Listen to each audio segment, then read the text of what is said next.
राधे राधे। मेरे प्यारे भाइयों बहनों माताओं व बंधुओं, संस्कार की बातें चैनल में आपका स्वागत है। बंधुओं, आज द्वादशी के दिन मैं आपको सुनाने जा रही हूँ एकादशी व्रत पारण की कथा। बंधुओं, जिसे सुनने मात्र से आपको एकादशी व्रत के पूर्ण फल की प्राप्ति होगी।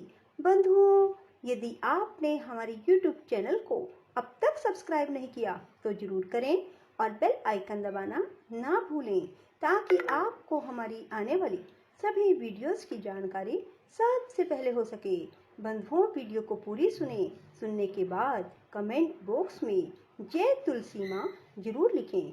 बोलो तुलसी माता की जय हो। हमने आपके मुख से तुलसी के पत्र और पुष्प का शुभ महात्म सुना, जो भगवान विष्णु को बहुत ही प्रिय है। अब हम आपसे तुलसी की पुण्य में कथा को सुनना चाहते हैं। व्यास जी बोले, ब्राह्मणों, पहले स्कंद पुराण में मैं जो कुछ बतला आया हूँ वही यहाँ भी कहता हूँ। शतानंद मुनि के शिष्य कठोर व्रत का पालन करने वाले थे। उन सब ने एक दिन अपने गुरु को प्रणाम करके परम पुण्य और हित की बात पूछी। शिष्यों ने कहा, नाथ, ब्रह्मवेताओं में श्रेष्ठ आपने पूर्व काल में ब्रह्मा जी के मुख से तुलसी जी के जिस कथा का श्रवण किया था उसको हम सब सुनना चाहते हैं। शतानंद जी बोले, शिष्यगण, तुलसी जी का नाम उच्चारण करने पर ही असुरों का दर्प दलन करने वाले भगवान श्री विष्णु प्रसन्न हो जाते हैं। मनुष्य के पाप नष्ट हो जाते हैं, उन्हें अक्षय पुण्य की प्राप्ति होती है। जिसके दर्शन मात्र से करोड़ों गोदान का फल प्राप्त होता है, उस तुलसी का पूजन और वंदन लोग क्यों ना करें। कलयुग में संसार में वे मनुष्य धन्य है जिनके घर में शालग्राम शिला का पूजन संपन्न करने के लिए प्रतिदिन तुलसी का वृक्ष भूतल पर लहलहाता रहता है।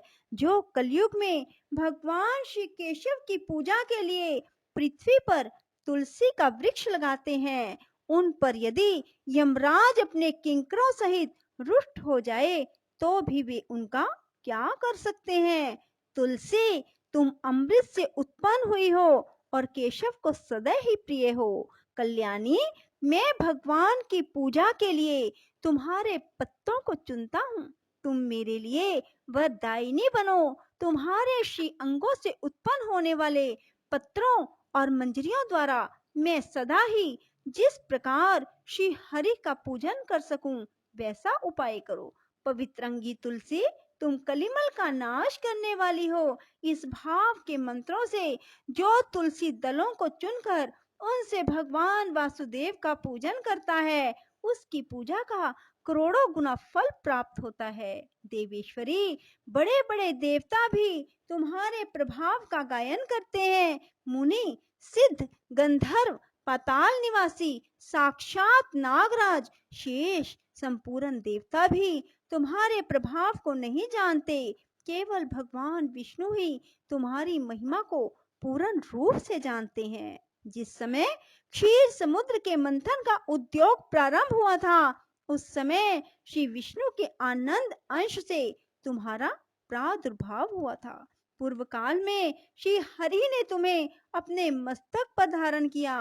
देवी, उस समय श्री विष्णु के शरीर का संपर्क पाकर तुम परम पवित्र हो गई।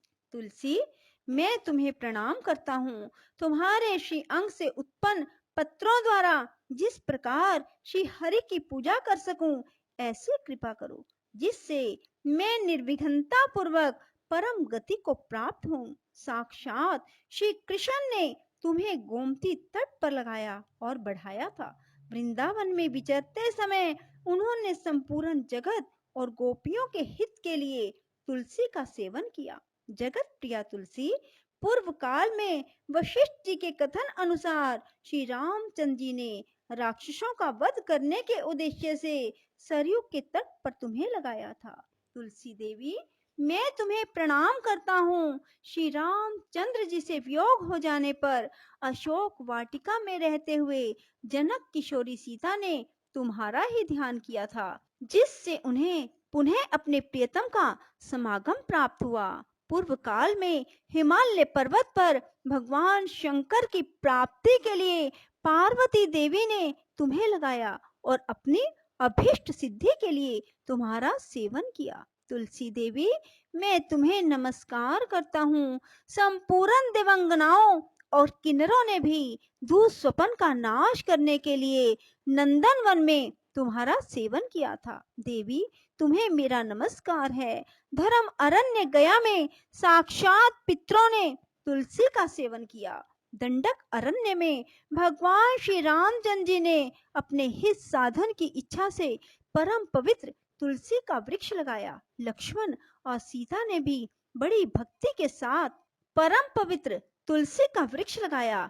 लक्ष्मण और सीता ने भी बड़ी भक्ति के साथ उसे पोसा। जिस प्रकार शास्त्रों में गंगा जी को त्रिभुवन व्यापिनी कहा गया है, उसी प्रकार तुलसी देवी भी संपूर्ण चराचर जगत में दृष्टि गोचर होती है। तुलसी का ग्रहण करके मनुष्य पातकों से मुक्त हो जाता है।